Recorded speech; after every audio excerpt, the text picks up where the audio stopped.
Hello, this is Reverend Don Lewis coming to you from the beautiful metaverse and more specifically from beautiful Danville, Illinois, homeland of the Correllian tradition. And I am coming to you today from Gaia Thrift here in downtown Danville, the center of our elder care ministry. And I hope you're having a lovely Friday. Yesterday was a very wet and rainy day. Today is much clearer. But it's interesting. I published this morning on my Facebook page a photo of some lovely flowers that are blooming right up the street. And I noticed them yesterday too in the rain. And here we are in the middle of November, and we still have these beautiful flowers. I thought that was very nice. As you know, if you follow Midday with Reverend Don, you can type your questions or comments into whatever platform you happen to be watching on. They will show up here in my chat room. And I want to say hello to Reverend Michael in the chat room, who is already with us. It's good to see you, Michael. Last night, I joined Reverend Mary Hawk for Tarot Thursday, and that was very enjoyable. And yeah, it's been a good week. Today is our weekly roundup of interesting stories. I really only have one, and that's the onion buying info wars. And if you're not familiar with that story, Alex Jones of InfoWars was sued for defamation, a suit that he lost because he absolutely did defame the people in question. And these were the Sandy Hook parents. And they successfully proved their case and won their judgment. And several years later, they're still trying to collect it. Presently, Jones' assets are being sold to satisfy the judgment. And I read yesterday that The Onion, the famous satirical news source, had purchased InfoWars, which has a wonderful appropriateness about it.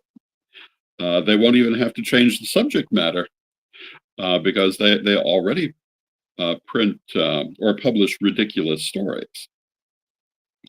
But I found in researching the story a little more that a judge has halted the sale temporarily on the premise that it is somehow inappropriate to Alex Jones. And what this caused me to think about is a subject we've talked about on here before. And we've talked about it in reference to the Witch Wars Defense Manual and other occasions too. And that's the whole idea of this kind of lawsuit, of suing people for libel or slander. And hello to Janet in the chat room. It's good to see you, Janet. And Janet says her work schedule has changed, but she's happy to join us today. And it's good to see you, Janet, always. And people talk a lot about suing people over slander, but you don't really see it happen very often.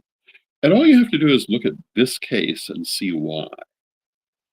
Firstly, it's very expensive to do. And unless you already have plenty of money, you're not going to be doing it. Very rarely you might find a lawyer who will do it on spec because the defendant has enough money to guarantee payment of a judgment, but that's rather rare. The other thing is, look how long this took. I don't know that it's possible for this man to have slandered these people any worse than he did, or any more obviously. But it took years of fighting in court for them to win this. And every challenge imaginable, and then once they got it, it's taken years more to get the judgment.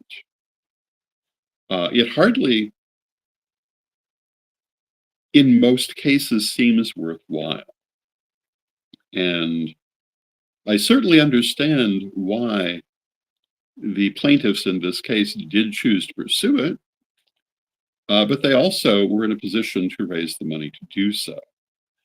And of course, the other thing is he would not stop. And that also is the other thing that I would say about this defamation case is that through the whole thing, he continued slandering these people. Um, Bringing the case was not enough to stop him. And I've occasionally had people suggest to me that I should bring a defamation suit against certain people who have definitely said false things about me. I think anyone in a position of leadership has had that happen at one time or another. And my answer has always been basically this scenario. Um, the years it's taken them to finally win their case, he just kept making it worse the whole time. And the only reason they have any chance of getting any sort of redress now is that he actually did have assets. Um, in many cases, it would just have been a waste of time and would only have exacerbated the matter by bringing more attention to it. And, this speaks to, well, several things that I talk about a lot. One of them is practicality. It's simply not a practical thing to do in most cases. Um, it sounds good until you actually look at what is necessary, in which case it becomes um, rather difficult. And hello to Nikki in the chat room. Nikki Dodd, it's good to see you. And usually it's better to ignore it. And it's been my experience, and I talked about this last year when some of those people were being very, very loud and saying very false things about me. That, I would trust that my life would speak for itself in the long run, and I think that it did. Um, and, I think this is usually the best um, course of action. When we look at these situations, and they're very endemic to witch wars. Again, I think it's usually best not to engage, and I've talked about this before. One of the very common strategies in witch wars is for a person who is less well known to attack someone who is more known, um, in the hope that they will respond to them in public, which gives greater credibility to the person who's less well known. If you want to know more about that, you can read more about it in the Witch Wars Defense Manual, um, particularly Volume 1, which talks about how this is used. But it's a very common thing to happen. And it is best, as a general rule, not to engage.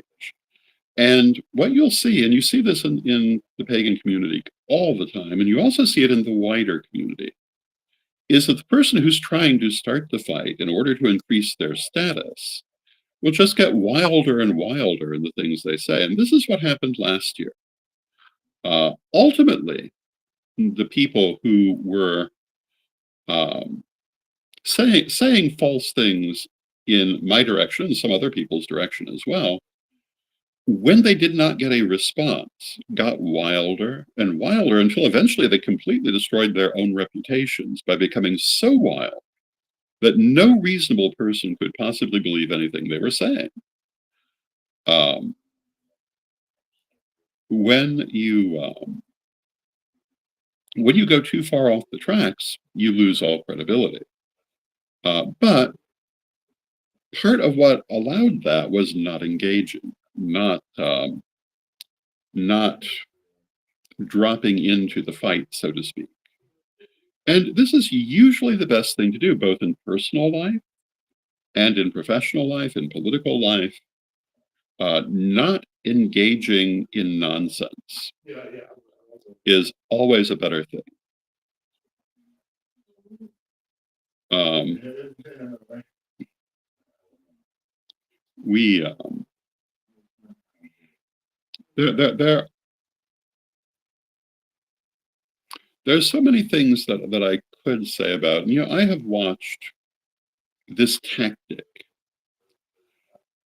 for 30 odd years. And I have seen people say the most ridiculous accusations uh, in the attempt to generate this kind of fight, while simultaneously watching our community ignore real situations that they should have been arguing about, or should at least have been dealing with. And it's very frustrating. But you have to say that people don't really know what to think if they don't actually know the facts. And that's easy to exploit. And I think if we look at our country at the moment, we see a lot of people exploiting this. Um, I look at some of the opinions I've seen expressed in the last year, and I look at it and think, do these people not have a memory of how things came about? And the answer is no. By and large, people have very short memories. Um, they don't tend to remember things 2 years ago, 4 years ago, 10 years ago, in very accurate ways, quite often, unless they were very directly involved in it. Sometimes not even then. And, I don't know quite what to say to that, because, it's very frustrating. But, um, but it is the truth. And if people had better memories, there are a lot of things they would make better decisions about. There's a line in the movie Excalibur: it is the doom of men that they forget. And it really is true. But in the realm of witch wars and politics, this is something that's often exploited. And again, you often see false accusations um, in our community that very often people should know better than, but they don't remember. And I want to say hello to Brianna in the chat room. And Brianna says, if you don't remember the past, you are bound to repeat it. This is generally true. Um, it is often said that those who don't remember the past will repeat it. And both, in terms of life and in terms of incarnation, this is true. Um, we tend to repeat our situations until we finally learn the lessons that they hold. One of the things that I can tell you, as a person who's done a lot of work with past lives, both my own and other people's, people talk about the idea of the law of three, that something will come back to you 3 times. Well, we should be so lucky that it only comes back to us 3 times. It comes back as many times as we need till we learn the lesson. Now, sometimes that's 0. If you learn the lesson the first time, you never need to see it again. But you will keep repeating it till you learn. Sometimes that means that basically the same person will come back to you in different forms. You will find yourself repeating the same situation with different people. Sometimes you will find the same situation repeating itself in other ways in your life until you learn what you need to learn from it. And as a society, this is also true. These same factors will continue to influence our cultural life until we learn what they have to offer. I have been amazed in the last 15 years or so how much ugliness from the past has returned full force in the United States. Things I thought we had learned from and moved on, that apparently a certain group of people never learned anything about.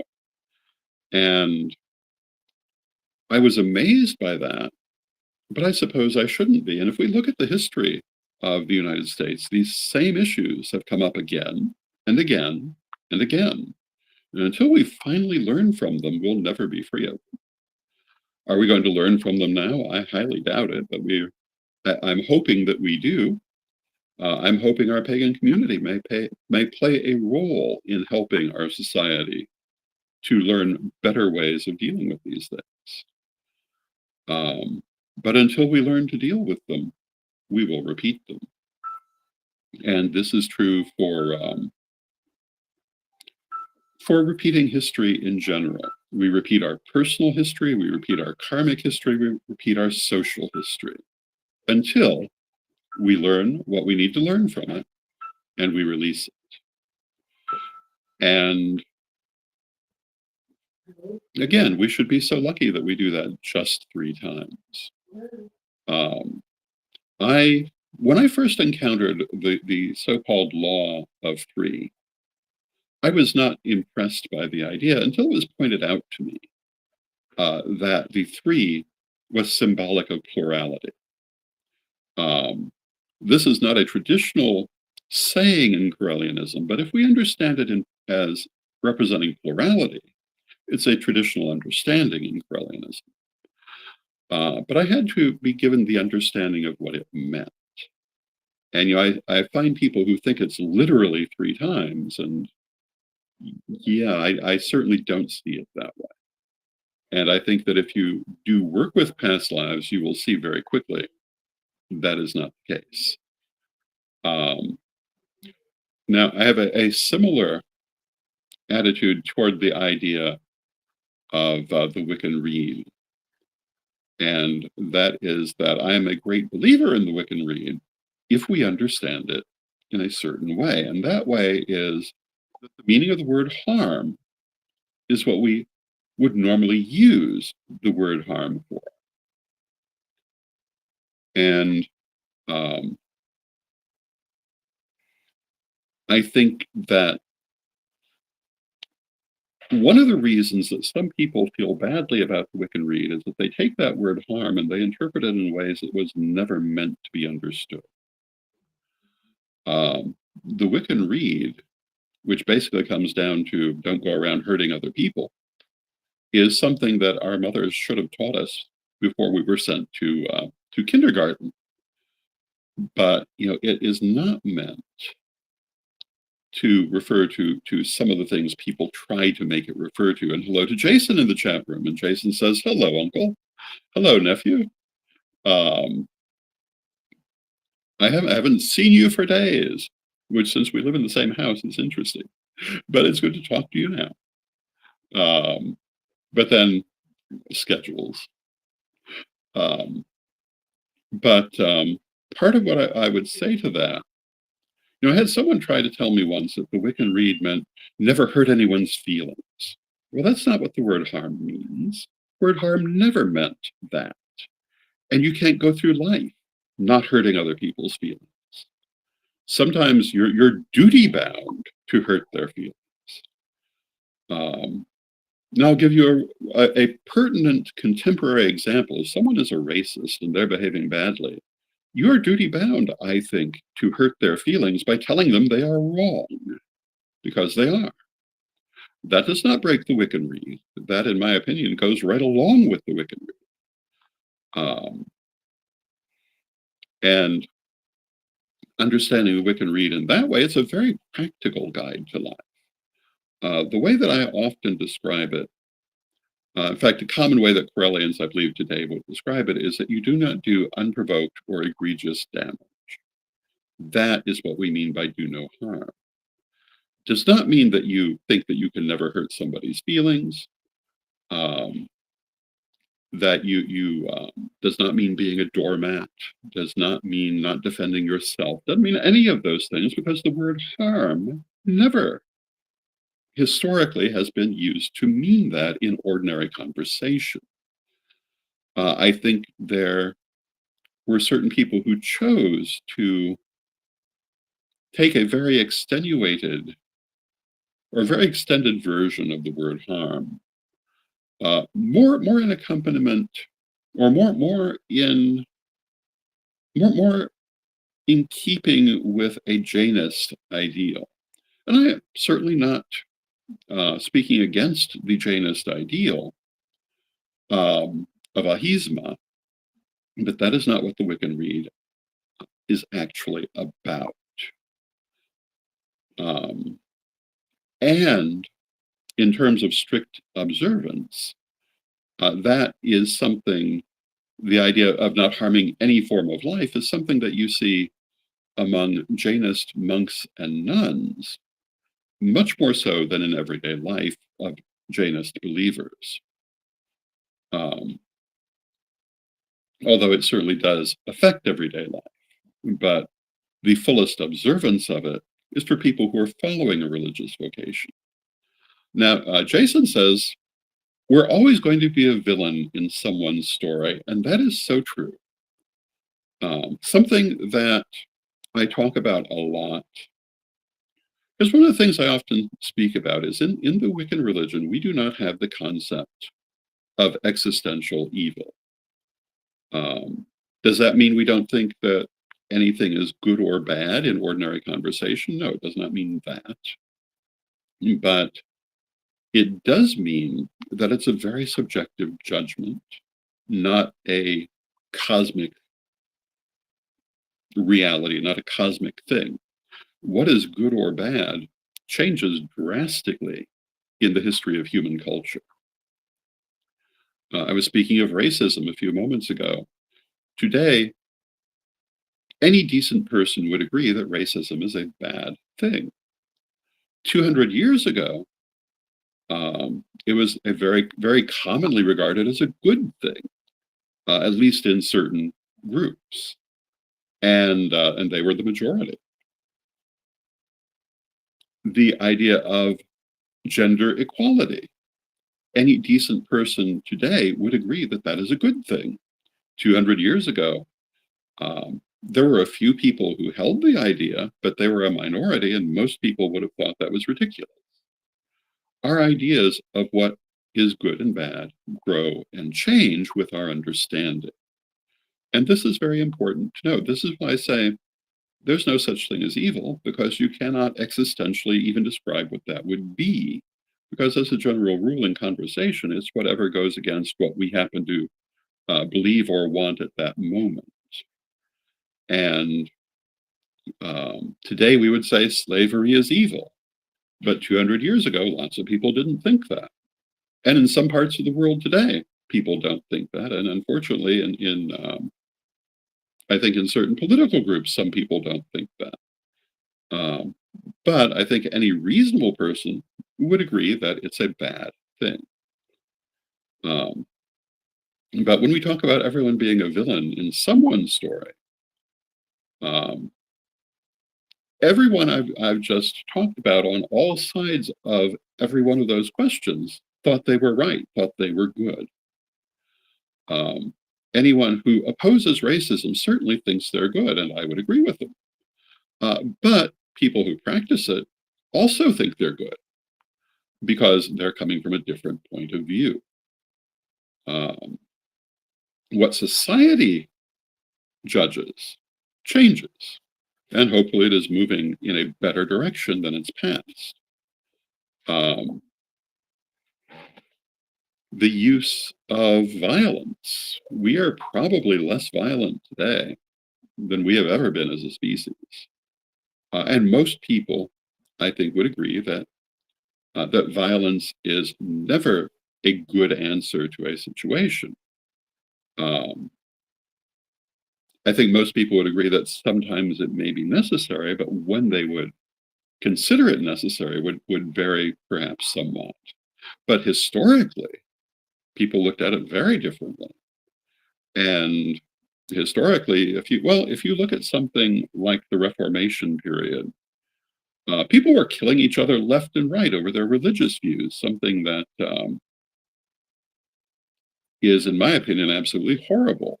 But they thought they were all good people on all sides of the question. So when we talk about what is good and bad existentially, I don't think that there is an answer for that. It's where we judge now culturally that we can speak to. And it is absolutely not intrinsic. I remember a few years ago, there was from conservative Christian groups a lot of reaction against the idea of situational morality, meaning that you have to look at a historical time period in terms of what people believed at that time, including our own. And they said, oh, no, no, morality is absolutely fixed by the Bible, which of course means they never read the Bible, because if you have, you'll know that its moral system changes drastically from the start to the finish. And things that are absolutely approved of in the Bible, modern Christians would be horrified by, notably polygamy, which is never spoken against in the Bible. And Nikki says, excellent talk today, Lord Don. Thank you, Nikki. I believe we keep repeating mistakes or lessons until we learn from them. Yes, absolutely. And I think that we're currently in a moment of doing exactly that as a culture, and we'll see where it takes us. Now, I see that we are nearing the end of our half hour, and I want to take a moment for a word from our sponsors. Why? Because, as I say every day, we love our sponsors. And here we go.